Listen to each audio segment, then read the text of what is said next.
2004 F150 four-wheel drive, left front drive axle, half shaft, and it's lifted, so it makes everything a little bit tougher to do. So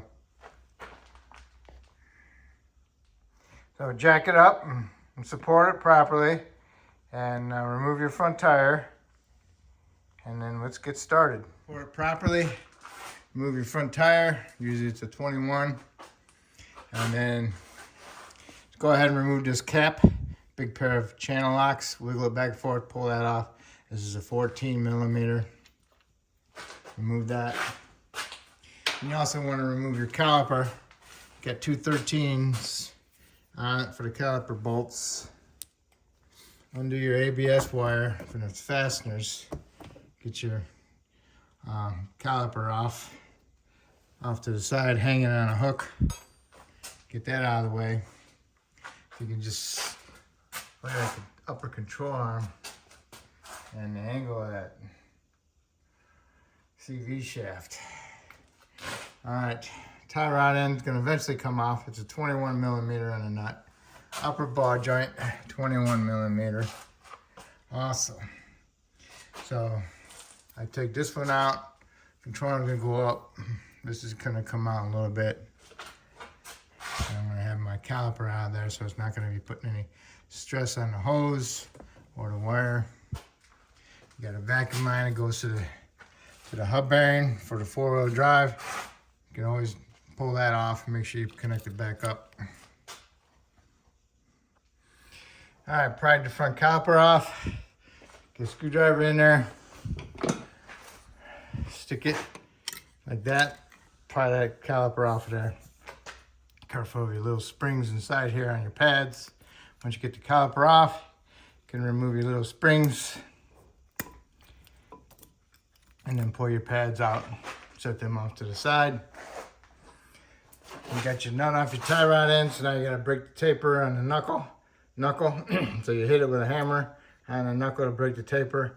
And you can also tap on the end of the tie rod because there's no threads on the end of it. It's just an open stud. All right, I'm gonna take my caliper bracket off just to get it out of the way and so I can take my rotor off. Caliper bracket bolts are an 18 millimeter head.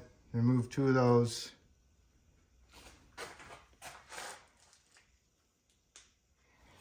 Get this off to the side.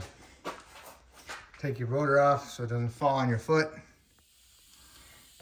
Okay, the tie rod nut off. I'm working on the upper ball joint nut, but it's really still pushing it to its extremes. I put a jack stand underneath it, put a little pressure on it, because I don't know what's going to happen when I pull that apart. And sometimes you might even have a broken strut, and this thing snaps out of there, and then the spring assembly with the strut flies out. So you just got to be aware of stupid things like that. After I get this one done, I'm going to reevaluate. And I'm going to remove the lower ball joint also.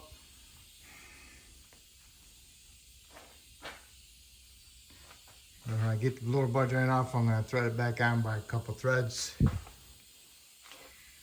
I still have my ABS connector connected. I probably should disconnect it right here. That's where it goes to. Disconnect it just so you don't have to hold this knuckle assembly and try to disconnect that. So I'm going to disconnect that now. Disconnected. Get your vacuum line going to the hub assembly. Go ahead, wiggle that back off, back and forth. Pull that off, get it off to the side. I got my upper nut off, my upper ball joint. I got this whole unit right here. The half shaft came out of the hub bearing assembly. So now I got this. So all I need to do now is drop my lower ball joint, get my knuckle up out of the way, and pull my half shaft out of my knuckle. Careful, this is broke right here so it doesn't fall on your foot. Lower ball joint is a 24. I got it back on there with a couple threads. Hit it with a hammer on the knuckle to break the taper. Also hit the bottom of the nut and help push that taper up out of there. So here we are. Here's my broken half shaft.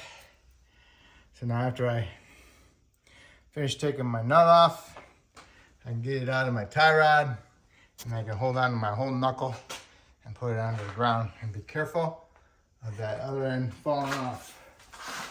So if the threads are sticking out, just go ahead and do that and be on the safe side. Okay, being that my half shaft was broke, I can pull the outer joint assembly out and move the whole knuckle off to the side. I don't have to take it all the way out of my ball joint, but it's pretty tight because it's got the lifted strut on there. But if you got the same problem and yours is still connected and tight right there, you might have to unbolt the bolts from the front differential using a 12mm 12 point to remove all the bolts. And hopefully you can squeeze that shaft out of there. Otherwise you might have to unbolt your strut at the bottom and unbolt the strut, take the nuts off the top, and get this strut out of the way so you can get your whole half shaft out of there. I might even have to do the same thing. Take the whole strut out and get the whole half shaft out.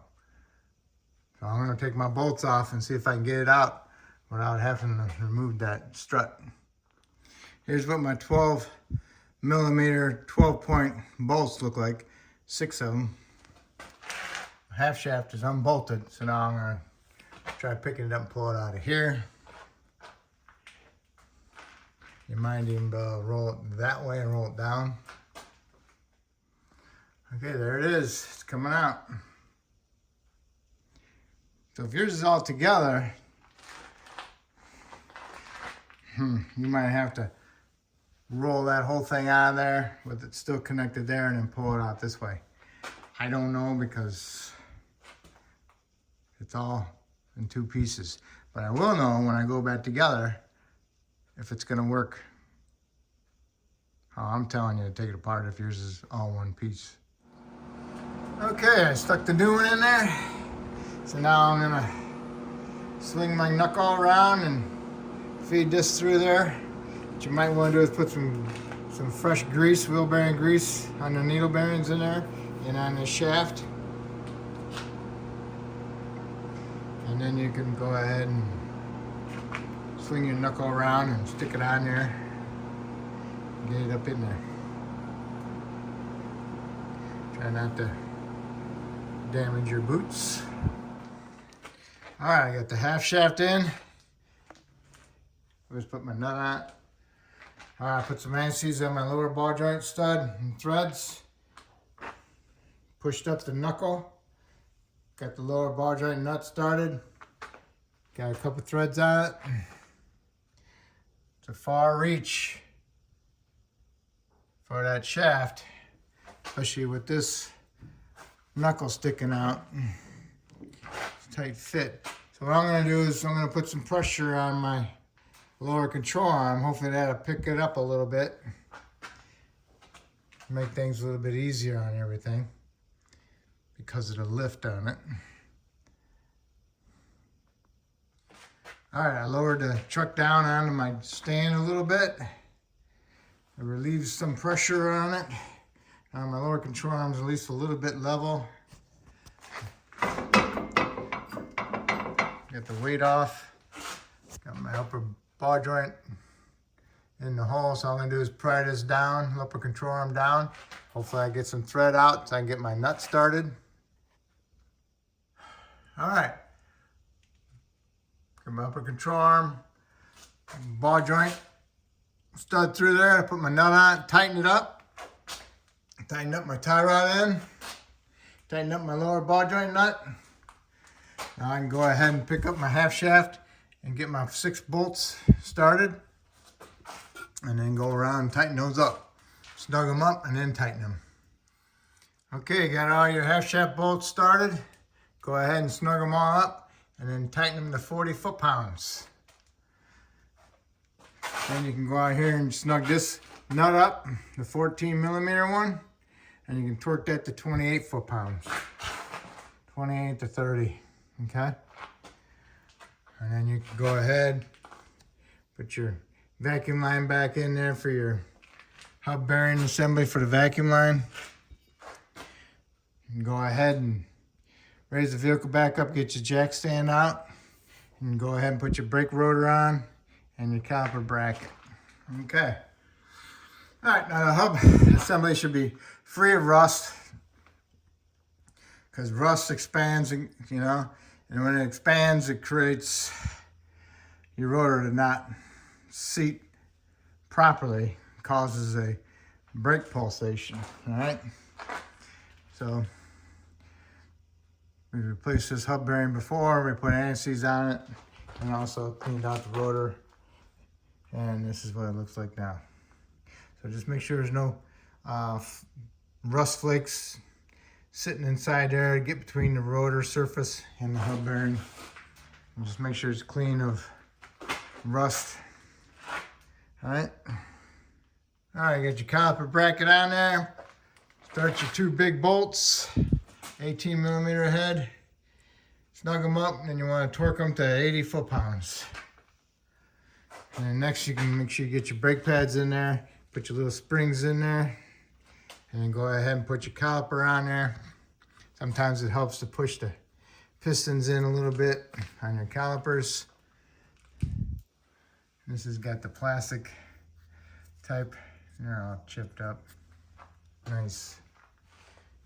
Okay, get your calipers on. Make sure the flats are flat.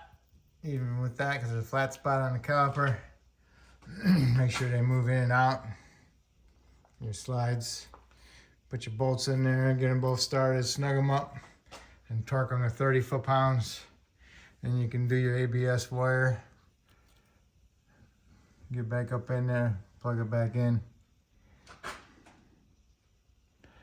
And